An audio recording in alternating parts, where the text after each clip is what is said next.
प्रभु श्री राम जी के जीवन का प्रत्येक पक्ष अनुकरणीय है और हमारे लिए और हमारे जीवन के साथ जुड़ा हुआ चरित्र है। हम युगों से प्रभु श्री राम जी की गाथा को सुनते आ रहे हैं। युगों उपरांत भी प्रभु श्री राम जी का जो व्यवस्थित जीवन है वो आज के अव्यवस्थित जीवन को व्यवस्थित कैसे करना है इसकी प्रेरणा देता है। यदि आप प्रभु श्री राम जी के संपूर्ण जीवन चरित्र को देखें तो आपको कहीं भी कोई भी त्रुटि नजर नहीं आएगी उनके जीवन चरित्र में। ऐसा चरित्र है मेरे प्रभु का। प्रभु श्री राम जी का संपूर्ण जीवन चरित्र नियमावली में बंधा हुआ चरित्र है, नियमों से ओतप्रोत चरित्र।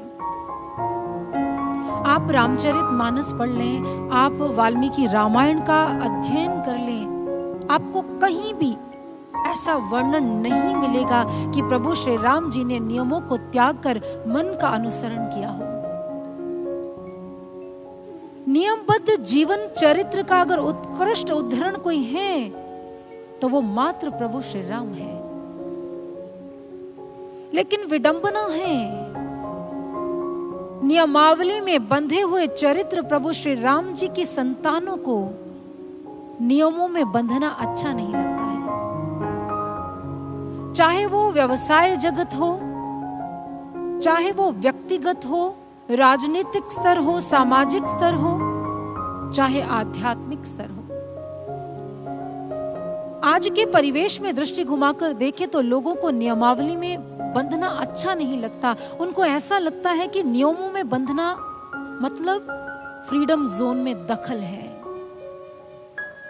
लेकिन मैं कहना चाहूंगी, नियम हमारे जीवन को उत्कृष्टता की ओर लेकर जाते हैं सज्जनों, हमें सफलता की ओर लेकर जाते हैं। पश्चिम के एक लेखक हुए हैं इजराइल मोर आइवर, उन्होंने बहुत सुंदर लिखा।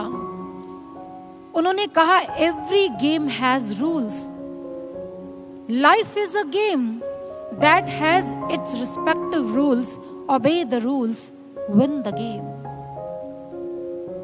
जिस प्रकार से खेल को खेलने के लिए कुछ नियम होते हैं, ऐसे ही ईश्वर ने जीवन जीने के कुछ नियम बनाए हैं। यदि हम उन नियमों के बीच में रहकर जीते हैं तो हम सिर्फ जीते नहीं हैं, हम जीत जाते हैं जीवन को। लेकिन यदि सोचकर देखें, पूरे संसार में कोई नियम ही ना हो, किसी तरह का कोई कानून ना हो, तो समाज की दशा कैसी होगी? चहुं और अराजकता ही तो होगी, मनमाना आचरण ही तो होगा, मन का अनुसरण ही तो होगा। जिसका जो मन करता है वो करेगा, जिसका जो मन करता वो देखेगा। लेकिन प्रभु श्री राम जी का जीवन चरित्र हमें समझाना चाहता है। गुरुदेव सर श्री आशुतोष महाराज जी अक्सर अपने प्रवचनों में एक दृष्टांत सुनाया करते हैं। कहते कि जिस समय रशिया आजाद हुआ तो लोग बड़े प्रसन्न हुए, नाच उठे, झूम उठे। कहते हैं कि व्यक्ति इतना प्रसन्न है कि सड़क के बीचों बीच दौड़ता जा रहा है और अपनी प्रसन्नता को व्यक्त कर रहा है। जिस समय ट्रैफिक पुलिसमैन ने देखा, उसने कहा, भाई साहब क्या कर रहे हो, सड़क के किनारे होकर चलो। उसने कहा, क्यों? आज तो रशिया आजाद हो गया है। Russia is free, I am free, I can walk anywhere I like. वो सज्जन मुस्कुरा दिए। उन्होंने कहा, आपने बिल्कुल सही कहा, Russia is free, then driver is also free. He can drive anywhere he likes, वो भी कहीं भी ड्राइव कर सकता है। ऐसे में क्या होगा? You will be in the grave and he will be in the jail. वो जेल में होगा और तुम कब्र में होगे। क्या मिला? महाराज श्री अक्सर अपने प्रवचनों में कहते हैं, आजाद होना, स्वतंत्र होना और उच्च श्रृंखल होना में बड़ा अंतर होता है। स्वतंत्रता बुरी नहीं है, उच्च श्रृंखलता बुरी है। और जीवन कौन बनाता है? नियम ही तो बनाते हैं। और जब हम नियमों का पालन करते हैं तो फिर हम ऐसे उत्कृष्ट व्यक्तित्व के धनी बन जाते हैं कि विराट विश्व के पटल पर हम एक मुकुटमणि की तरह सज जाते हैं। प्रभु का चरित्र हमें नियमावली में बंधना सिखाता है, लेकिन विचारणीय बात है कैसी नियमावली, कैसा नियम। आइए, यूं तो प्रभु श्री राम जी का नियमबद्ध जीवन में बहुत सारी घटनाएं हैं, बहुत सारे संदेश हैं, लेकिन गोस्वामी तुलसीदास जी बाल कांड में हमें किस नियम की ओर प्रेरित करने की प्रेरणा देते हैं। आइए गोस्वामी तुलसीदास जी द्वारा रचित एक चौपाई के माध्यम से उसे श्रवण करते हैं। आइए।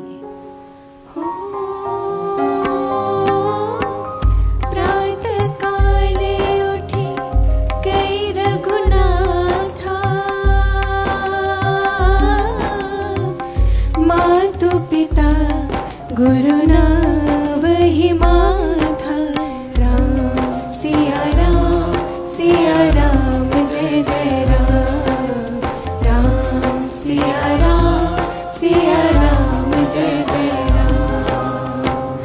आयुष मार्गी करहि पुर काजा,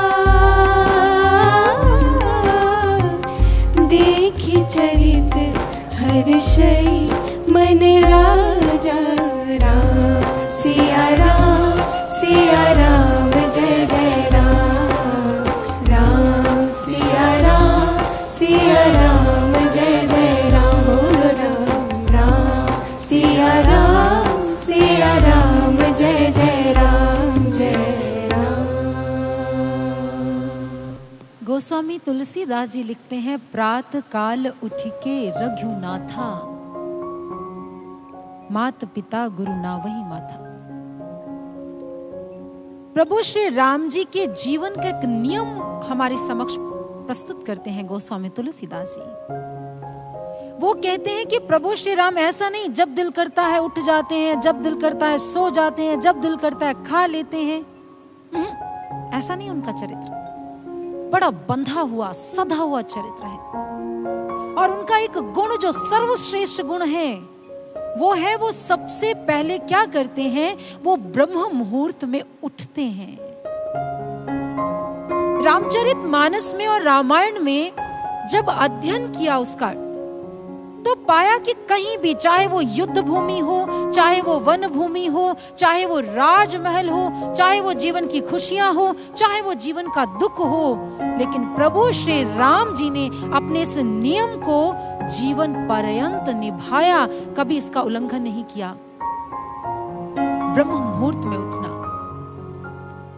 हमारे ऋषियों ने ब्रह्म मुहूर्त को 8 प्रहरों का राजा कहा है। ब्रह्म मुहूर्त क्या होता है? सूर्य उदय होने से 1-1.5 घंटे पहले का समय। लेकिन जिन लोगों को बहुत देर तक सोने की आदत है ना, उनके लिए ये शब्द बड़ा अटपटा लग रहा होगा, ये क्या है? आजकल लोगों की शैली बदल गई है और कोविड ने पूरी शैली को ही ध्वस्त कर दिया है। आज हमारे उठने की शैली बदल गई है। हम कितने बजे उठते हैं? कोई 7 बजे, 8 बजे, 10 बजे, 12 बजे, 4 बजे तक भी लोगों की गुड मॉर्निंग होती है। मुझे यह समझाएं, जो 4 बजे गुड मॉर्निंग करेगा उसकी बीच में गुड क्या रह गया? नहीं है। जहां लॉकडाउन में हमें अर्ली मॉर्निंग उठकर प्राणायाम, ध्यान साधना, योगाभ्यास की आदत डालनी चाहिए थी, वहीं हम पड़े रहते हैं, सोए रहते हैं। रात भर जागेंगे, दिन में सोएंगे। आप कहेंगे इसमें कौन सी बड़ी बात है भाई? बड़ी मुश्किल से छुट्टियां मिली हैं, छुट्टियां आसानी से थोड़ी मिलती हैं। तो मैं आपसे प्रश्न करना चाहती हूं, यदि छुट्टियां आसानी से नहीं मिलती तो जीवन आसानी से मिलता है? नहीं मिलता। मैं कहना चाहती हूं, यदि हम स्वस्थ रहेंगे तभी तो आनंद ले पाएंगे। बिस्तर पर पड़े क्या आनंद लोगे? किसी चीज का, सांस आती जाती का भी आनंद नहीं आएगा सज्जनों। वो भी बोझिल हो जाएगी, वो भी बोझ लगने लग जाएगी। हमारे शास्त्रों ने, हमारे ग्रंथों ने हमें सुबह उठने की आदत डालने की प्रेरणा दी है। आप कहते होंगे इस मंच से कैसी ऑकवर्ड बैकवर्ड बातें कर रहे हैं, क्योंकि हमने भी प्रण लिया है, यदि संतों ने कहा हम नहीं मानेंगे, लेकिन यदि वैज्ञानिक कहते हैं तो फिर थोड़ा सोच लेते हैं, क्योंकि अगर उन्होंने कहा तो कुछ सोच समझ कर ही कहा होगा। चलिए, यदि आपका ऐसा दृष्टिकोण है तो आपको वैज्ञानिक दृष्टिकोण से समझाते हैं। हमारे वैज्ञानिक भी ऋषि मुनियों की इसी बात का समर्थन करते हुए कहते हैं कि सुबह उठना किसी दवा से कम नहीं होता। जो व्यक्ति सुबह उठता है उसका मानसिक और शारीरिक वो दोनों स्तरों पर स्वस्थ रहता है। हमारा आयुर्वेद कहता है कि जो सुबह बहने वाली वायु होती है ना, वो चंद्रमा की किरणों से युक्त होती है, वो अमृत तुल्य होती है शरीर और मन दोनों के लिए। इसलिए जो व्यक्ति सुबह उठते हैं उनमें बल और शक्ति, कांति का संचार होता है, क्योंकि वैज्ञानिक कहते हैं सुबह जो ऑक्सीजन का लेवल होता है वो 41% होता है, नाइट्रोजन का 55 होता है और कार्बन डाइऑक्साइड का कितना होता है 4% होता है, 4%। जैसे जैसे सुबह होती है, जैसे जैसे वाहन सड़कों पर दौड़ने लगते हैं, वैसे वैसे व्यक्ति के ऊपर उसका प्रभाव पड़ता चला जाता है। जर्मन के एक वैज्ञानिक हुए हैं रैंडलर, उन्होंने बहुत सुंदर कहा। उन्होंने कहा जो लोग सुबह उठते हैं वो बहुत एनर्जेटिक होते हैं, बहुत क्रिएटिव होते हैं, और वो जो भी जीवन की परिस्थितियां उनके जीवन में आती हैं ना, वो जल्दी विचलित नहीं होते, बहुत जल्दी उन परिस्थितियों को टैकल कर लेते हैं और हमेशा प्रसन्न रहते हैं, चिल रहते हैं। और यहाँ तक सुबह उठने वाले लोगों की याददाश्त बहुत तेज होती है, उनका जो ब्रेन होता है वो बहुत ज्यादा एक्टिवेट रहता है अर्ली मॉर्निंग। और दूसरी बात, जो लोग सुबह उठते हैं उनके भीतर में ऑक्सीजन का जो स्तर होता है वो उसका लेवल ज्यादा होता है, जिसके कारण रक्तचाप जैसी समस्याएं कम होती जाती हैं। मैंने गुरुदेव सर श्री आशुतोष महाराज जी के मुख से सुना है कि सुबह जो होता है उसमें अनंत गुण होते हैं, बुद्धियां, सिद्धियां सब मिलती हैं। तो उस समय लगा गुरु महाराज जी जो बात कह रहे हैं वो इतनी समझ में नहीं आ पाई। लेकिन एक बार मैं एक किताब पढ़ रही थी तो उसमें एक अमेरिका के राइटर हुए हैं मैरोथिन, उन्होंने लिखा कि उनके गुरु अक्सर ये बात कहा करते थे, the Vedas says all intelligences awake with the morning. सुबह सुबह जितनी भी बुद्धियां हैं वो हमारे साथ ही जागृत होती हैं। यदि हम लेट हो जाते हैं, वो जो कृपा, वो बुद्धियां, वो सिद्धियां, वो शक्तियां हम अर्जित नहीं कर पाते हैं सच में। इसीलिए हमारे महापुरुषों ने सदैव हमें सुबह उठने की आदत डालने को कहा है, जो हमारे शरीर और मन को ठीक करती है। आपका पाचन तंत्र अगर गड़बड़ा गया है वो ठीक हो जाएगा, आपको पेट संबंधी समस्याएं हैं वो ठीक हो जाएंगी, आपको मन के संबंधी विकार समस्याएं वो ठीक हो जाएंगी, आप नेगेटिव रहते हैं आपके भीतर में पॉजिटिविटी का संचार हो जाएगा। करना क्या है? मात्र सुबह उठना है। प्रभु श्री राम जी के जीवन चरित्र से ये सीखना है। प्रभु श्री राम जी का जीवन चरित्र ऐसा, रोज कोई ना कोई पक्ष में आपके सामने उजागर करूंगी। प्रभु के गुण हमें क्या समझाना चाहते हैं, मैं बहुत विस्तार में नहीं जाना चाहती, संक्षिप्त में कहना चाहती हूँ। केवल नाम की संतानें न बने, हम उनके पद चिन्हों का अनुसरण करें, अपने मन और शरीर को स्वस्थ कर राममय हो जाएं। और गोस्वामी तुलसीदास जी हमें प्रभु श्री राम जी की कथा की ओर लेकर जाना चाहते हैं, जहां पर प्रभु विद्या को अर्जित कर वापस अयोध्या लौटते हैं और अपने पिता के साथ राजसी कार्यों में संलग्न हो जाते हैं। और दूसरी तरफ वन प्रदेश में राक्षसों का अत्याचार परमोत्कर्ष पर पहुंच जाता है। बाबा कहते हैं कि जिस समय विश्वामित्र जी ने ये सारा दृश्य देखा वो चिंतित हो गए, मन में सोचने लगे इन राक्षसों का अंत हम नहीं कर सकते, इन राक्षसों का अंत कैसे होगा। तो उसी समय मन में प्रेरणा हुई कि प्रभु श्री राम के अतिरिक्त इन राक्षसों का अंत कोई कर ही नहीं सकता। और उसी समय चल पड़ते हैं अपने साथ जिज्ञासा की समिधा को लेकर प्रभु श्री राम जी की शरण की ओर। महाराज दशरथ जी से उनकी भेंट होती है और रामचरितमानस में वर्णन आता है, गुरु की आज्ञा और पिता के आदेश से प्रभु श्री राम जी लक्ष्मण जी को साथ लेकर चल पड़ते हैं वन प्रदेश की ओर, जहां पर उनका लक्ष्य उनकी प्रतीक्षा कर रहा है। प्रभु श्री राम जी विश्वामित्र जी के साथ वन प्रदेश की ओर प्रयाण करते हैं और मार्ग में ताड़का नाम की राक्षसी का अंत किया और सुबाहु का वध किया और ऐसा बिना फल के बाण मारा कि मारीच 100 योजन की दूरी पर चला गया। गोस्वामी तुलसीदास कहते हैं, इस प्रकार प्रभु श्री राम जी राक्षसों के आतंक को खत्म करते हैं और वन प्रदेश में शांति के वातावरण को निर्मित करते हैं। ये घटना, ये कहानी हमने अपने जीवन में बहुत बार सुनी है, लेकिन आज इसके सार, इसकी गहराई में जाएंगे। आखिर ये घटना हमें सिखाती क्या है, हमारे समाज को क्या प्रेरित करती है। बाबा कहते हैं प्रभु श्री राम जी की वन प्रदेश की ये पहली यात्रा है। आप नोट कीजिए, पहली यात्रा किसके खिलाफ थी? राक्षसों के आतंक के खिलाफ। प्रभु श्री राम जी का पहला चरण ही आतंकवाद के खिलाफ उठा। लेकिन हम विचार करेंगे, आज के परिदृश्य में ये घटना दो पक्ष हमारे समक्ष रखती है, एक समस्या और एक समाधान। समस्या क्या है? आज अगर हम चाहूं और दृष्टि घुमाकर देखिए, भय, वैमनस्य, आतंक का बोलबाला ही तो है। आज चाहूं और हो रहा हाहाकार मनुष्य के क्रंदन का कारण बनता जा रहा है। आज ऋषि मुनियों की भांति ही समाज का प्रत्येक व्यक्ति इस आतंकवाद से मुक्त होना चाहता है। लेकिन पहले समझेंगे ये आतंकवाद क्या है। एक प्रश्न है मेरा, क्या आतंकवाद केवल हत्या है, नरसंहार है? नहीं, आतंकवाद केवल नरसंहार नहीं है, बल्कि एक ऐसी मनोवैज्ञानिक विचारधारा है, दहशत फैलाने की विचारधारा, आतंक फैलाने की विचारधारा। मैलिन ने कहा था, the terrorism is a weapon of psychological warfare. ये एक ऐसा मनोवैज्ञानिक युद्ध शस्त्र है। वो चीनी कहावत है ना, एक को मारो और 10,000 को आतंकित करो। इसी कहावत की अभिव्यक्ति है ये आतंकवाद। लेकिन विचारणीय बात है, ये आतंकवाद का बिगुल बजाता कौन है और किसके लिए बजाया जाता है? कितना अच्छा होता इन दोनों प्रश्नों का उत्तर कोई नरभक्षी पशु होता।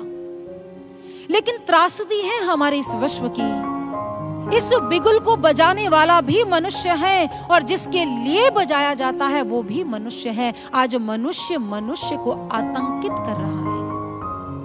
इसीलिए किसी ने बहुत सुंदर कहा, ए आसमां खुदा का नहीं है खौफ तेरे, डरते हैं ए जमीन तेरे आदमी से हम।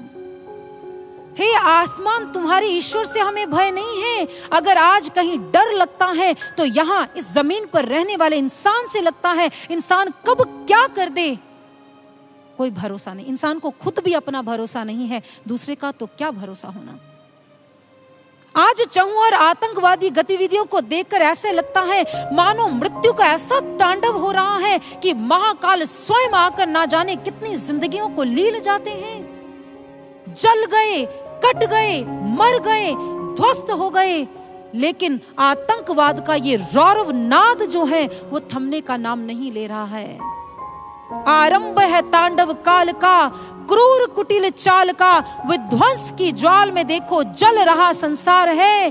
घोर हाहाकार है, घोर हाहाकार है। मानवता त्राही त्राही कर रही, मृत्यु नए डग भर रही, हर और क्रंदन और चित्कार ही चित्कार है। घोर हाहाकार है, घोर हाहाकार है। सब बस्तियां उजड़ रही, मानव घुट घुट जी रहा, अपनों की लाशें देखकर आंसू गमों के पी रहा। ना मर्ज कोई दिख रहा, विज्ञान भी लाचार है। घोर हाहाकार है, घोर हाहाकार है, घोर हाहाकार है।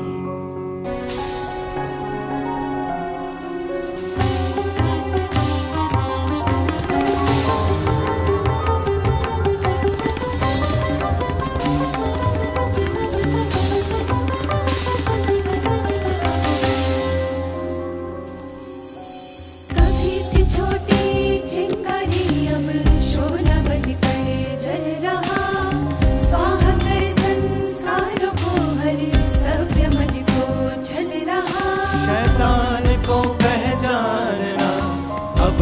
कोई मुश्किल नहीं, दिखने में इंसान लगे भीतर इंसानी दिल नहीं।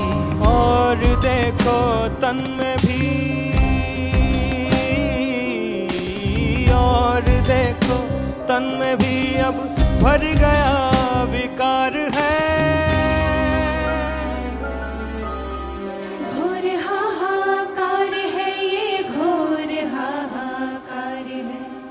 रावणत्व का हुआ अब हर तरफ विस्तार है।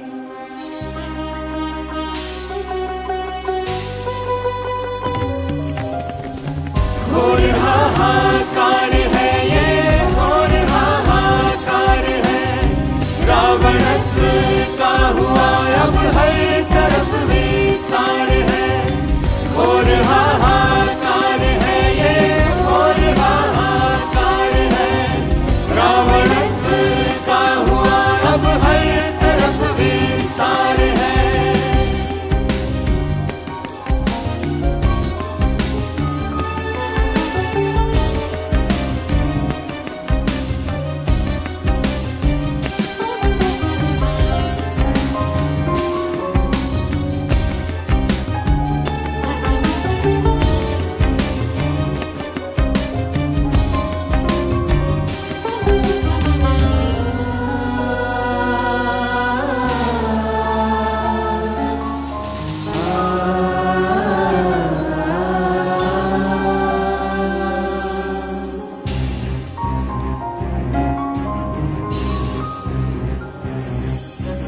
मानव के अंतःकरण का है करने इसने किया। ग्रास बनता जा रहा है अनुकरण जिसने किया। वैसे इसके जाल में घुसना ही आसान है। हर ओर से घेरे हुए ले जाता शमशान है।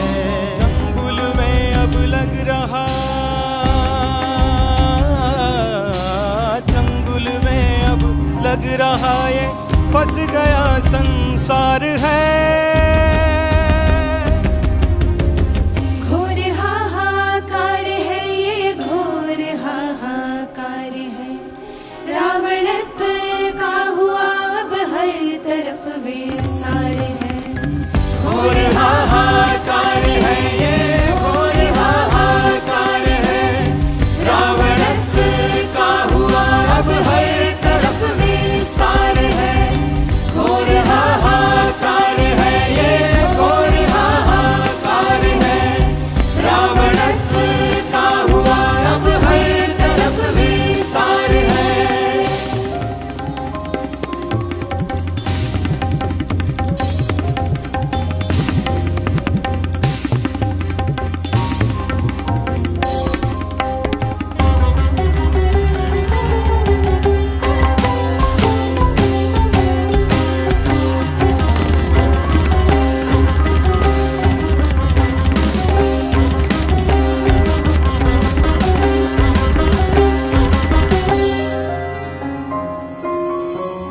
आजकल तो धर्म के भी मायने बदल रहे। और इसकी आड़ में कितने ही धंधे बल रहे।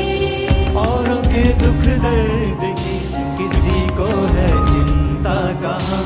बस अपनी सब सीखते जख्म कोई सिलता कहाँ। ना ही समझ में पड़ रहा, ना ही समझ में पड़ रहा ये कैसी मारा मार है। घोर हाहाकार है ये, घोर हाहाकार है। रावणत्व का हुआ अब हर तरफ विस्तार है।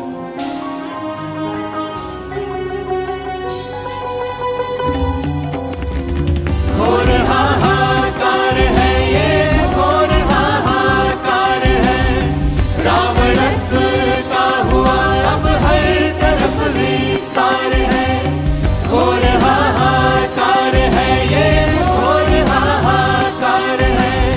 रावणत्व का हुआ अब हर तरफ विस्तार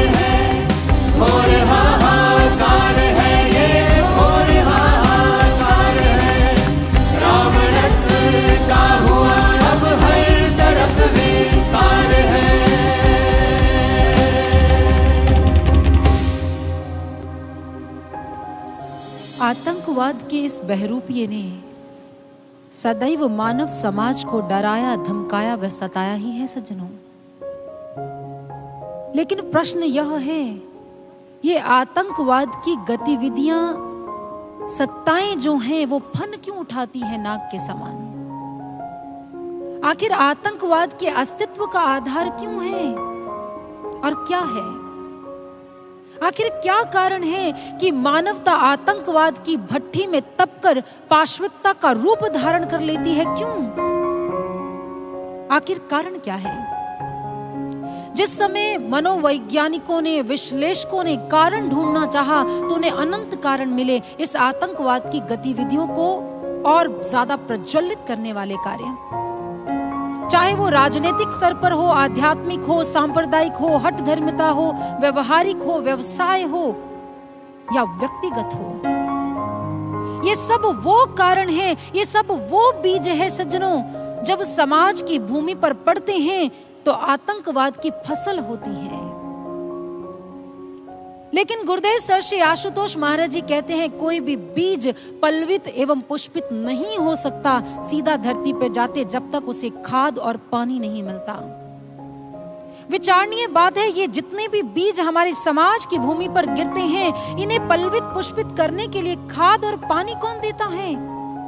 तो महाराज श्री कहते हैं, व्यक्ति की अज्ञानता और शक्ति जब दोनों का समन्वय होता है तो समाज में आतंकवाद का रौरव नाद होता है। यहां अज्ञानता का अर्थ मेरा साक्षरता का अभाव नहीं है और ना ही कोई मानसिक विक्षेप है, ना ही मूर्खता है। सज्जनों, अज्ञानता का अर्थ होता है सूक्ष्म अंधकार जो गहरी सतह पर हमारे अंतस में विद्यमान है, जो हमें यथार्थ को यथार्थ नहीं देखने देता। ऐसा अंधकार जो मानव में भेद करता है, उसमें भेद बुद्धि को उत्पन्न कर मानव और मानव में अंतर करना सिखाता है, जो हमें छिछली सतहों पर छोड़ देता है, जो सार्वभौमिक एक सत्ता सब में विद्यमान है उसमें अनेकता को दर्शाता है। ये है अज्ञानता। और गोस्वामी तुलसीदास जी कहते हैं, भेद बुद्धि क्रोध को जन्म देती है और क्रोध आतंक को जन्म देता है। पर प्रश्न है, फिर इस अज्ञानता का अंत कैसे करें जो इस आतंकवाद का जनक है? चलिए विवेक चूड़ामणि की यात्रा करते हैं, जिसमें आदि गुरु शंकराचार्य जिस अज्ञान को खत्म करने की युक्ति देते हैं। उन्होंने कहा, अज्ञान सर्पदंशस्य ब्रह्म ज्ञान औषधं विना। पूरे जीवन का, पूरी समस्याओं का सटीक एक पंक्ति में उत्तर नहीं, समाधान दे दिया आदि गुरु शंकराचार्य ने। वो कहते हैं कि यदि किसी व्यक्ति को अज्ञानता का सर्प काट लेना तो क्या किया जाना चाहिए? उन्होंने कहा, ब्रह्म ज्ञान औषधं विना। यदि व्यक्ति को अज्ञानता काट ले तो उसकी एक ही औषधि है, वो है ब्रह्म ज्ञान। जब मानव समाज को ब्रह्म ज्ञान मिलता है, वो भीतर में उस ज्ञान का प्राकट्य होता है, तभी दुर्गुणों का अंत होता है, तभी नकारात्मकताओं का अंत होता है, तभी दुर्विचार, दुर्भावनाओं का अंत होता है। इसीलिए महर्षि कहते इस पवित्र मंच से, अज्ञान के साम्राज्य का यदि रोकना विस्तार है जरूरी ब्रह्म ज्ञान। ये समय की पुकार है। आज समय की पुकार ब्रह्म ज्ञान है सज्जनों, बातें नहीं, विचार नहीं। हर हृदय में ब्रह्म ज्ञान का जब भास कर रुशनाएगा, नवयुग की नूतन प्रभात में तब विश्व जगमगाएगा। जीवन के उजड़े उपवन में सद्भावनाओं के पुष्प खिलेंगे, सबके मन की उर्वीणा पर बंधुत्व के स्वर निकलेंगे। वसुधैव कुटुंब का गान हर मानव गुनगुनाएगा, हर हृदय में ब्रह्म ज्ञान का जब भास कर रुशनाएगा। जिस समय जीवन में ब्रह्म ज्ञान आएगा तभी अज्ञानता मिटेगी, और जब अज्ञानता मिटेगी ज्ञान होगा और वो शक्ति ज्ञानवान के हाथ में होगी, तो फिर वो आतंक नहीं मचाएगा। वो अपने अस्तित्व को दिखाने के लिए किसी को डराएगा नहीं। महाराज जी कहते हैं, लीडर वो नहीं होता जो दूसरों को डराता और धमकाता है, लीडर वो होता है जो प्यार से सभी के साथ मिलकर चलता है, जिसके ये स्वप्न नहीं होता सारी दुनिया मुझसे डरे। वो यह कहता है, मैं भी उसका सम्मान करूं और लोग भी मेरा सम्मान करें। एक तारतम्यता बिठाता है, इसीलिए ब्रह्म ज्ञान ऐसा है जो जीवन बदल देता है। और आज प्रभु श्री राम जी ये समाधान दे रहे हैं। विश्वामित्र जी कहते हैं राम के बिना इस आतंक के रौरव नाद को कोई खत्म नहीं कर सकता। जिस दिन घट में राम प्रकट हो गए, ये अज्ञानता उसी क्षण चली जाएगी। और समस्त ऋषि मुनियों को आनंद देते हुए, त्राण देते हुए प्रभु उसी समय कहते हैं कि जनकपुरी से कुमकुम पत्रिका आती है और प्रभु श्री राम जी, लक्ष्मण जी मुनि विश्वामित्र जी के आदेश पर चल पड़ते हैं जनकपुरी की ओर।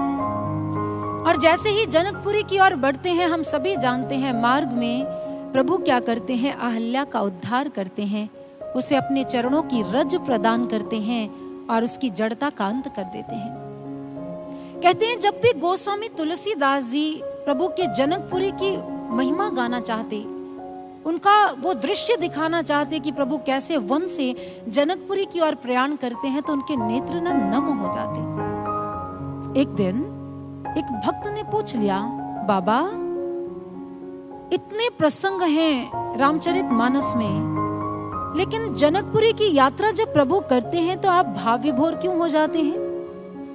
आपके नेत्र नम क्यों हो जाते हैं और मुख पर मुस्कान क्यों आ जाती है? ये तो विरोधाभासी बात हो ना। या तो आप रोएं या आप हंसें। आपके मुख पर मुस्कुराहट होती है और आंखों में नमी होती है, ऐसा क्यों? तो गोस्वामी तुलसीदास जी ने कहा, ये जनकपुरी की यात्रा कोई साधारण यात्रा नहीं है मेरे प्रभु की, ये उनके चरणों की महिमा की यात्रा है। जहां जहां मेरे प्रभु के चरण पड़े, वो स्थान, वो व्यक्ति पवित्र हो गए। आंखों में नमी मेरे इसलिए है, जब मैं अपने दुर्गुणों को देखता हूं, अपने पापों को देखता, अपने मन को देखता हूं, तो आंखें नम हो जाती है। सोचता हूं क्या सच में प्रभु श्री राम मेरा उद्धार करेंगे? अहल्या का उद्धार कर सकते हैं तो मेरा क्यों नहीं? और मुस्कुराहट इसीलिए क्योंकि जब मैं प्रभु की करुणामयी झांकी देखता हूं तो मुझे लगता है प्रभु आए ही उद्धार करने हैं, प्रभु आए ही कल्याण करने हैं। और मैं इस तीर्थों से, उस महातीर्थ को याद करके मंत्रमुग्ध हो जाता हूं। भक्त ने कहा, महातीर्थ? आप तो चरणों की बात कर रहे हैं, आप तीर्थ नहीं महातीर्थ का उद्घोष कर रहे हैं। क्या प्रभु श्री राम जी के चरण महातीर्थ होते हैं? तो बाबा बोले, गुरु के चरण तीर्थ नहीं महातीर्थ हुआ करते हैं। जब एक शिष्य, एक साधक, एक भक्त उन दिव्य चरणों में बैठता है ना, तो उसके सारे पाप मिट जाते हैं। दुर्भाग्यशाली होते हैं वो लोग जो इन चरणों को छोड़ देते हैं। कहते एक बार लक्ष्मण जी के मन में विचार आया, क्यों ना तीर्थों का भ्रमण कर कर आए।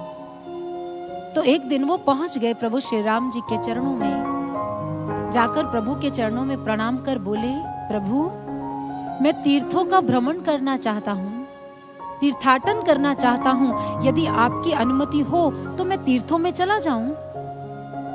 भगवान मुस्कुरा दिए, कहने लगे, तुम जा सकते हो। अब लक्ष्मण जी तो प्रभु के अनन्य भक्त हैं। सोचने लगे, मैंने कोई ऐसी बात तो कही नहीं और भगवान मुस्कुरा रहे हैं, क्यों? आखिर इनकी मुस्कुराहट में क्या है? सोच में पड़ गए। उन्होंने कहा, प्रभु मैंने यदि कोई अनुचित शब्द कह दिया है तो मुझे क्षमा करें। मैं आपसे अनुमति चाहता हूं, यदि आप चाहते हैं तो मैं तीर्थों का भ्रमण कराऊं। प्रभु ने कहा, हाँ लक्ष्मण, चले जाओ। लक्ष्मण जी तैयारियां प्रारंभ करते हैं और प्रातः काल होते ही सरयू में स्नान करने के लिए चले जाते हैं। कहते कि जिस समय वो स्नान करने के लिए सरयू के समीप पहुंचे, उन्होंने देखा सरयू के पास तो बहुत भीड़ लगी है, पूरा जमघट सजा हुआ है। बहुत स्त्रियां, बहुत पुरुष वहां आकर स्नान कर प्रभु श्री राम जी के महल की ओर बढ़ रहे हैं। लक्ष्मण जी वापस आ गए। सोचने लगे, यहाँ तो बहुत भीड़ है, पर उत्सव भी नहीं है, कोई पर्व भी नहीं है। आज कौन सा दिन है? भगवान श्री राम उनका इंतजार कर रहे थे। प्रभु ने कहा, लक्ष्मण स्नान कर नहीं आए? तो उन्होंने कहा, प्रभु वहां तो बहुत लोग थे, प्रभु श्री राम बोले, लखन पूछ लेना था वो कौन है और कहां से आए हैं और क्यों आए हैं, तुमने पूछा नहीं? तो लक्ष्मण ने कहा, नहीं प्रभु, मैं पूछ नहीं पाया। प्रभु बोले, अच्छा कल जब जाओ ना तो पूछकर जरूर आना वो कौन है और कहां से आए हैं। लक्ष्मण जी प्रातः काल होते पुनः गए। आज वो देख रहे हैं मानो पूरे सरयू नदी के तट पर अनंत प्रकाश है, भांति भांति के पुरुष हैं, नारियां हैं, वो ऐसे प्रतीत हो रही हैं जैसे दिव्य आभा को लेकर आई हूं। लक्ष्मण जी एक देव के पास गए और जाकर कहने लगे, हे देव पुरुष, मैं जानना चाहता हूं आप कौन हैं और यहां क्या कर रहे हैं और महल की ओर क्यों जाना चाहते हैं? तो उस देव पुरुष ने कहा, हम तीर्थ हैं, मैं केदारनाथ हूं, ये बद्रीनाथ है, ये सोमनाथ है, ये जितने भी पूरे विश्व में तीर्थ हैं, हम सब देव पुरुष वो तीर्थों का रूप ये पुरुष बनकर यहाँ आए हैं। हम सरयू में स्नान करते हैं और फिर प्रभु के चरणों में नमन करना चाहते हैं, क्योंकि हम भी पावन होना चाहते हैं और पावन होने के लिए हमारे पास एक ही आधार है, वो प्रभु के चरण हैं। लक्ष्मण जी ने करवट ली और एक देवी से पूछा, हे देवी, ये तो तीर्थ हैं, आप कौन हैं जिनके मुख मंडल पर इतनी आभा है? तो उन्होंने कहा, हम गंगा, यमुना, सरस्वती, कावेरी, मंदाकिनी, जितनी पवित्र नदियां हैं, हम सब वो हैं। हम स्नान कर प्रभु का दर्शन करना चाहती हैं, हम तीर्थ निर्मल होने के लिए प्रभु के चरणों में आते हैं। इतने में लक्ष्मण जी ने देखा एक विशाल काय काले रंग का व्यक्ति सरयू में स्नान कर बाहर आता है तो वो उज्जवल हो जाता है। और जैसे वो प्रभु की सभा की ओर जाने लगा तो उन्होंने बीच में रोक लिया, हे देव पुरुष, आप कौन हैं? तो उन्होंने कहा, मैं पाप हूं, यही ये भूमि है, यही वो मेरे प्रभु के चरण हैं जो मुझे पापों से मुक्त कर सकते हैं। इनको छोड़कर हम कहां जा सकते हैं? ये तीर्थ नहीं, ये महातीर्थ हैं, हम पवित्र होने आते हैं। लक्ष्मण जी की आंखों में आंसू आ गए, दौड़े गए प्रभु श्री राम जी के पास, जाकर दंडवत लेट गए, मुझे क्षमा कर दे प्रभु, मैं कैसा अभागा हूं, आपके महातीर्थ को छोड़कर मैं तीर्थों में भ्रमण करना चाह रहा था, आपके चरणों को छोड़कर मैं बाहर कहीं जाना चाहता था। मुझ जैसा अभागा और कौन हो सकता है? मैं आपके चरणों को छोड़कर कहीं नहीं जाऊंगा, मेरा तीर्थ भी आप हैं, मेरे महातीर्थ भी आप हैं। आज लक्ष्मण जी को वो बात समझ आ गई स्कंद पुराण की, काशी क्षेत्रं निवासस्य जाह्नवी चरणोदकम। स्कंद पुराण कहता है गुरु के निवास स्थान, जहाँ गुरु रहते हैं ना, वो अपने आप में तीर्थ होता है और उनके जो चरण होते हैं वो अपने आप में महातीर्थ होते हैं। अभागे हैं वो लोग जिस तीर्थ और महातीर्थ को छोड़कर चले जाते हैं। गोस्वामी तुलसीदास कहते हैं, जब मैं अपने प्रभु के ऐसे चरणों को देखता हूँ ना, ऐसी उनकी पावनता को देखता हूँ, तो मुझे ऐसा लगता है यदि मेरा कहीं कल्याण होगा, मेरा कहीं उद्धार होगा तो इन्हीं दिव्य चरणों में होगा। इसलिए मैं इन चरणों को छोड़कर कहीं जा ही नहीं सकता। तज चरण तुम्हारे रघुवर मेरे, और कहाँ मैं जाऊं, पावन करते ये अधमों को, हर जन्म तुम्हें ही पाऊं, हर जन्म तुम्हें ही पाऊं, हर जन्म तुम्हें ही पाऊं। YouTube पर DJJS वर्ल्ड को अभी सब्सक्राइब करें और नियमित सूचनाओं के लिए घंटी का चिन्ह अवश्य दबाएं। साथ ही Instagram, Facebook और Twitter पर करें DJJS वर्ल्ड को फॉलो।